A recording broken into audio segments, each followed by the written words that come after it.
Welcome to the Real Estate Syndication Show. Whether you are a seasoned investor or building a new real estate business, this is the show for you. Whitneys Story talks to top experts in the business. Our goal is to help you master real estate syndication. And now your host, Whitneys Story. This is your daily real estate syndication show. I'm your host, Whitneys Story. Today, our guest is Craig Haskell. Thanks for being on the show, Craig. Thank you so much for having me. Craig Haskell is the author of The Inside Game to Real Estate Value Investing, Syndication Wealth, and How to Take an Apartment from Money Pit to Money Maker. Craig is founder of Hound Academy, a leading training and coaching platform for new and experienced real estate professionals eager to seek inspiration and education on syndication to capitalize on today's real estate market. I'm excited to have Craig on the show. He's just a perfect guest, and he's coached many people and been in the business a long time. And thanks again, Craig, for your time and I know the content that you're going to provide and value to the listeners. And but would you give us a little more details about your background and how you got into this thing we call the syndication, and for the listeners that's never heard of you? Yeah, thanks so much, Whitney. I look forward to offering up some ideas and strategies for your listeners to take advantage of in their syndication business.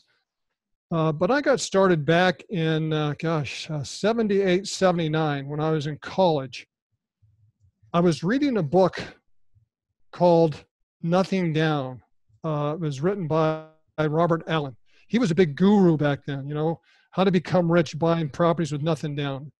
And I don't know, have you ever heard of that book, Whitney? I haven't, never heard of it. Yeah, so it was big time. And in Southern California, where I'm from, it's pretty tough to go out and find deals with nothing down. But I did. I graduated from college in 82, and I thought, I'm going to do this on my own. And so because I want to be rich, right? And so I'm going to go out there and try and find these houses. I created a company called Paramount Investments, and we went out trying to find properties. We got some deals tied up, but we never got anything done. And I started getting frustrated. It was about a year and a half, and I started, I want to do this full time on a more professional level. So I decided to get my real estate license, my real estate broker's license. And I got that in 1983. And I started working for a regional company in Southern California, Newport Beach area. Name of the company is Norris, Beggs, and Simpson.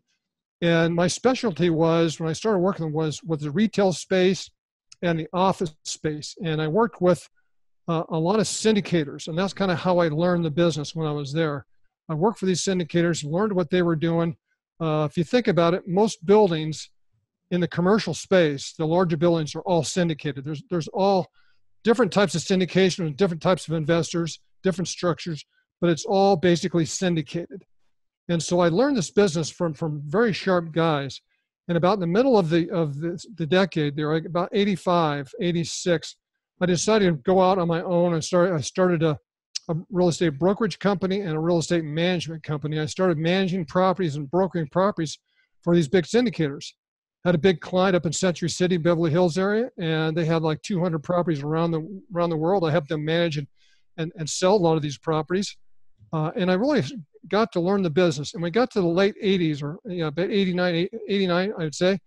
I said, I want to start doing my own syndications. I'm tired of getting paid fees and not really building some wealth. So what I did was I started to learn, and I decided, I've always wanted to buy a house. So I syndicated a house. I found a little VA repo, Veterans Administration repo, out in Chino Hills, California, about a 2,000 square foot home, 4-bedroom, 2-bath. Needed some love. We gave it some renovations, and we bought it for about 70. We ended up selling it for about 100, 120. And I raised the money to buy the deal. We partnered, and we sold it in 6 months. We each made about $22,000.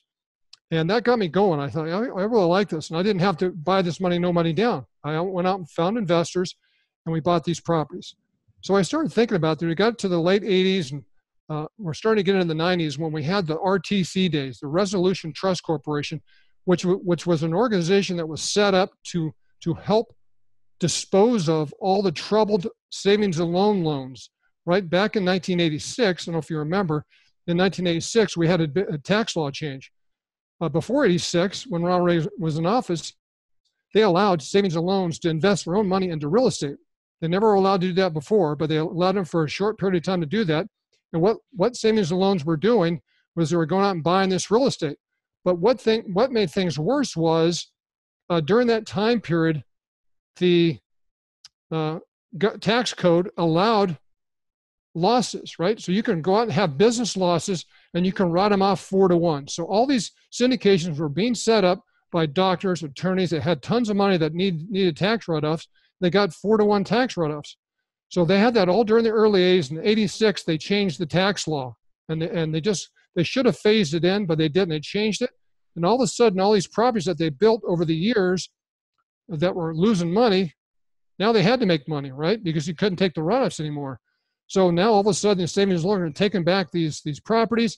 They get overloaded with properties. They create the RTC, Resolution Trust Corporation, to get rid of all these things. This is about 90, 91, and I'm thinking, this is a great time to get in and buy some low-price deals.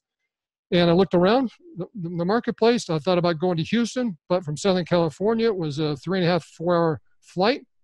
So I didn't like that idea. So I looked at Phoenix, and Phoenix was only, an hour flight or maybe a 5 to 6 hour drive. So I started setting up shop in Phoenix. And so I put together some partnerships. We went and bought some properties, about 1,500 units. We got them turned around, and we sold them in the late 90s, made about 6 times our money. And all during that time period, I was doing some consulting for some of the bigger companies and family companies and helping them with their real estate businesses. And then we started back up again in the 2000s. We started buying bigger properties. And so I did that for a number of years, helping other people, coaching people. And I got to the point my son had died, must have been about 6 years ago. He died, and he was like 24 years old. It hit me hard. And so I started to change my life. And while I was changing my life, I found out I had cancer. So I said, for sure, we're changing my life. I sold all my fancy stuff. I got rid of everything. And now I have a red moped, how I get around town. My wife and I travel all over the place, and I spend my time helping people out. But that's the kind of the big picture, Whitney, and how I got started. Wow, that's you've been doing this a long time. I can't. Yeah. I'm excited to hear about just helping others get started in this business. And you've written the books. You've coached so many people, and obviously you've been a part of so many syndications. Since you said what your first deal was in the late found that house in like the late 80s. That's when you started, and yeah, that's incredible. So as far as the listeners, I'd like you to speak to the listener that's really wanting to get into the syndication business. From all your experience, maybe you can just help somebody, know just how to get started in this business, some ways, some things they need to think about and moving forward, and how to get started and start a successful syndication business. Okay, well, if you really think about, starting a business, I mean, obviously we're here today because we want to start a syndication business. But if you really think about starting a business, first off, you got to know, okay, what's my focus? What am I going to do? What is it I want to do? How am I going to do that? Why do I want to do it? You got to understand why you want to get into this business. It's so important to understand that. It's the backbone of your business. There's a great book out there that I would recommend to people called Start With Why, right? It's by Simon Sinek. And you can actually go to YouTube and find a video and watch it. He talks about finding your why is so important. If you think about all the movements that are going on around the country, right? Some of the Me Too movements, animal rights movements, environmental movements, the Black Lives Matter, Women's Rights Matters, all those kind of movements. I don't know if you ever watch them on TV, on the news or something like that. They're having rocks thrown at them. They're having signs. They're getting beat up. But they're passionate about what they're doing. They're doing this because it's their why. This is what they have to do this because it's part of who they are. That's their why. You got to have your why and why you're doing this, right? So that's the first thing you need to think about. You need clarity on what that is, and you need clarity on what your plan is going to be and how you're going to do that. So I have a system that I just wrote a book here recently. It's coming out in a few weeks, but it's called Egopreneur Breakout, and it's all about breaking out and getting more stuff done. How to become a high achiever. There's a lot of people that are stuck and that want to break out, want to start doing stuff, and so how to do that. Inside that book, I've got an 8-step process on how to do that. And it's based around what I call the ready, aim, fire principle. Ready, aim, fire. Too many people out in any business, including the syndication business, go out there and just start firing. They have no idea what they're looking at or what they're going after. There's anything that comes out, they're just going to shoot at anything that moves, right? Well, you got to have some focus. Then on the other side of that, you got the people that are always getting ready and aiming, right? They just got to study, got to get one more thing before they can get started, and they never get going, right? So the right answer is we need the ready, aim, fire. And the first part of ready is getting your mindset right. This is something you have to be committed on doing, guys. I mean, you have to really be committed that I want to do this. You got to be 100% committed. You can't be interested, right? You got to ask yourself, am I interested or am I committed? Most of us are committed. They think, oh, I want to go out and do this. They get started. They start working in it, and all of a sudden get a roadblock. They get stuck. They hit the wall of pain, and they give up. They were never really committed when they started. You got to be. A lot of people feel like it's going to happen overnight or maybe in the first couple months. And, you know, after a little bit of hard work over 3 or 4 months are like, okay, I'm ready to do something else. Right. And a lot of guys that come to me that want me to help them with their business, they all become billionaires in 3 weeks. Life doesn't happen like that. It doesn't. You start small and you grow. Just like all these big restaurants that are chains now, they start as a hole in the wall, right? Everybody starts business out of their garages or in their living room. That's the way you start. And so you've really got to get ready and aim and fire and have that system lined out. So that's the first thing is get your mindset right, be 100% committed to what you're doing. And once you get that, that's part of ready, right? You got to get the training. You got to know what you're doing. If you're going to go out and buy a multifamily property, it's a business. It's got income. It's got expenses. It's got debt to service. It's got customers to take care of. You got to lease units. You got repair and maintenance orders you got to do. You got to pay tax. There's all kinds of things you got to do. It's a business. You got to know how to operate that business, or at least understand how to operate that business, right? Because the better you're at operating that business, the more successful you'll be, the more money you're going to make.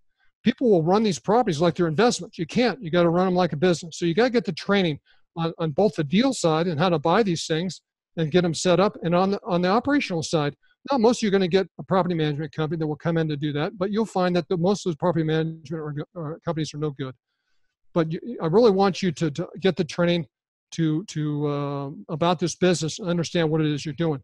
And the third thing about getting ready is getting the support. You need to have people around you that will support you. Think about when you were a kid in school. Even before you were a kid, you had your mom when you were just a kid taking care of you, your dad taking care of you. You got to school, you had teachers taking care of you, you had counselors taking care of you. You always have people taking care of you. You got a church you go to, they take care of you, watch out for you, right? You've got to have support. Think about back, one of the biggest programs for Alcoholics Anonymous, AA, is they have a huge support system. They've got a process, a 12-step process, which is one of our steps, but they have the support. You've got to have that support. You are going to hit the wall. You're going to hit barriers. Nothing is a straight line. Nothing's a straight line. You're going to have ups and you're going to have downs. You're going to have ups and you're going to have downs. You got to be able to get around that. And to help you get around that, you need support to do that. Okay, so that's ready. Any comments on that? Is there a way you recommend to find that support system? Let's say we've got our mind right, we're committed, we're learning how to operate the business, and now, we're looking for that support system, and what do you recommend there? I say the best thing to do, Whitney, is right away go to family and friends that understand you. Get what I call a free board of advisors, guys that that may be in the business that you can go talk to. These guys will help you out. They've been there, done that, so they want to give back, so they'll help you out. Build that up. Get a coach or get a mentor. I really believe in that. So, or get a partner. Sometimes partners work great. Most of the guys that come in our program, I recommend that they consider getting a partner, because having a partner is somebody you can lean on and somebody that will push you through this process. So that's what I'd recommend. Nice. So okay, we've got our board of advisors and we've got our mind right, those things. What's really next in helping us, creating a successful syndication business when we're getting started? Because now we're ready. Now we got the mindset, we got the right training, we got the support. Now we got to have a map of where we're going. We got to have a plan. Got to have a plan of what it is we're going to do. And that plan needs to be some problem that you're solving. Some big problem in a big market that you're solving. That big problem in a big market is going to be the basis for your investment strategy. You need an investment strategy that's going to solve a big problem in a big market. You got to be different than everybody else. For example, I did the Hispanic demographic group years ago. I've done senior housing. I've done student housing. I've done a lot of different types of lifestyles. You got to understand that's a big problem. Like, let's say the Hispanics. Let me use that for example. So the Hispanics are one of the biggest demographics, right? Obviously, millennials is biggest right now when you got the baby boomers, but Hispanics are growing like crazy. And there is a big underserved market. And there's a great story behind that marketplace. So I put together my pitch book, and I went out and talked to investors. And I talked to them, hey, I'm going to buy these middle market mismanaged properties, apartment properties, going to reposition them towards a growing Hispanic demographic and create this community lifestyle that they can't get anywhere else. So when I went to buy a property, this is part of my focus, part of my plan, right? When I went to buy a property, I'm looking for properties that I can put in a soccer field, right? If I can find a tennis court, I can make a soccer field out of that. And that soccer field, they're nuts about soccer. I know that. I know who my customer is going to be, right? Most people don't know who's going to live in the property when they buy it. I know who's going to live there. I know what they want. I know what they don't want. And so I give that to them. When I buy the property, I reposition and give them all the things they want. They want after kids school programs. They want places family can gather. So we made barbecue pits, basketball courts, playground, all that kind of good stuff. So that's part of your plan. You got some big problem. I mean, millennials. What about affordable housing right now, Whitney? That's big right now. It is, yes. And I like how you talked about you're finding that problem and you're finding a way to solve that problem. And all of a sudden that makes you an expert or in that area if you can solve a big problem and step in there and do something nobody else is doing. And that goes to when you go out to talk to investors, right? Because they want to be part of a bigger problem. They don't want to just be, you say, hey, I got this deal. We're gonna make a lot of money. It's real estate. We're gonna paint it. We're gonna do this. We're gonna raise rents, and we're gonna hold it for some cash flow. Eventually, sell it. Right? That doesn't get them excited. They understand the problem of affordability. They understand of the growing demographic of the millennials. Right? They see these problems. Think about retail. When you go out, because I work with a retail guy. Think about retail. It's a great example to hit home on my point, and that is. Retail, where's everybody buying their stuff right now? They're buying it from Amazon or online. The bricks and mortar businesses are getting killed right now, right? And so there's a problem there, right? So we put together our business plan and we talked about, hey, retail is in transition. We're going to buy mismanaged retail properties and reposition them towards the service type tenants. The service type tenants are the guys, ice cream shop, haircut shop, all these places you need to go to get your stuff that you need to get in person, not online. So we bought these properties, reposition them towards those tenants, and that's how you make money, right? So that's just an example of being different and trying to solve a problem. So what other tips, can you provide, just as far as getting started, as far as making sure we're on the right track and starting our syndication business? Well, let me finish this out here. So you got to get a plan, right? We got the plan. So now you got to lay out the process, the steps, just like you think about like a McDonald's franchise, right? If you go out and start a hamburger joint and you try and run it on your own, set it all up and do it, you're going to have a struggle, right? But let's say you got a franchise, they have all the systems, they have everything in place, they have the step-by-step process. And so that's the path I'm talking about. You need to lay out that path and figure out what that's going to be. And there's lots of places you can go to get different systems, all the kind of plug and play. So I recommend that. And then finally, you're going to execute. You've did the ready, aim, and now it's time to fire. So now it's time to go out and start to pool your investor money together, go out and find a deal, and get the deal closed. So that's the ready, aim, fire system that I recommend people go through step by step. Make sure you're ready, make sure you're aiming at a target, and make sure you fire. And as you fire, you might have to readjust. You might have to reassess what you're doing. You may have to measure some of your progress, and you can make adjustments and change.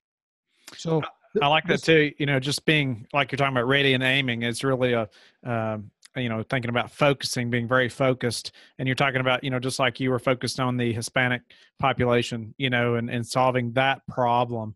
And I just think that getting started in the business, a lot of people, they say, oh, I want to flip houses, but then they may try that, then they move to something else, and they move to something else. And then, and they never really stay in one thing long enough to get good at it or become an expert.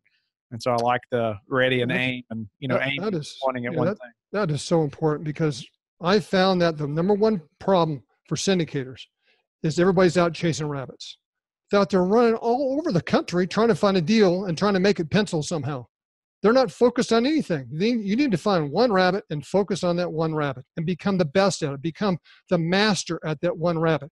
At some point you can expand and go look for another rabbit, but right now you've got to get focused on something and be good at something so you can go out there and build your brand. This becomes who you are, what you're known for. So, but before we have to go, Craig, I wanted to ask you a few more questions. And why syndication? Why didn't you stay with you actually syndicated that first home, which is pretty impressive. You raised money for that, but why not keep doing single family homes or some other type of asset class other than large syndication commercial properties? Well, it's just scale, right? I mean, you can you can own 300 houses and wear yourself out. You can own 300 units as one property. Right. There's more leverage in the bigger properties. There's more players in the bigger properties, bigger players. And so I wanted to go that route. I didn't want to stay in the brokerage business or management business. Trammell Crow, a big industrial property developer, started in Dallas, Texas. He always said, you can get rich selling real estate, but you get wealthy owning it. So I wanted to be wealthy. So that's why I focus on syndication. Nice. So what would you say has been the hardest part for you in the syndication business? I think the hardest part that was a big learning curve for me was understanding who was going to live in my property.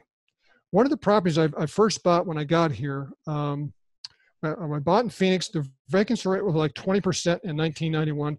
They had only built like 2,000 units that year.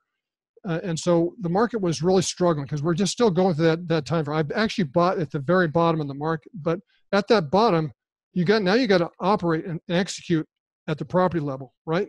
You have people coming in that wanted to get, they're getting 6-month leases. The whole market's giving away free TVs. You're competing against people in the marketplace to give away so much, and that costs a lot of money.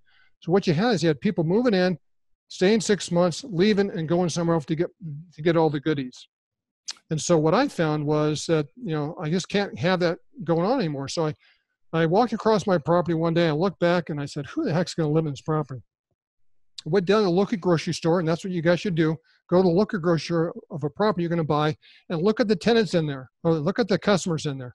Those are the people who are going to rent your property. One of the mistakes I made was in that property. It was a C area.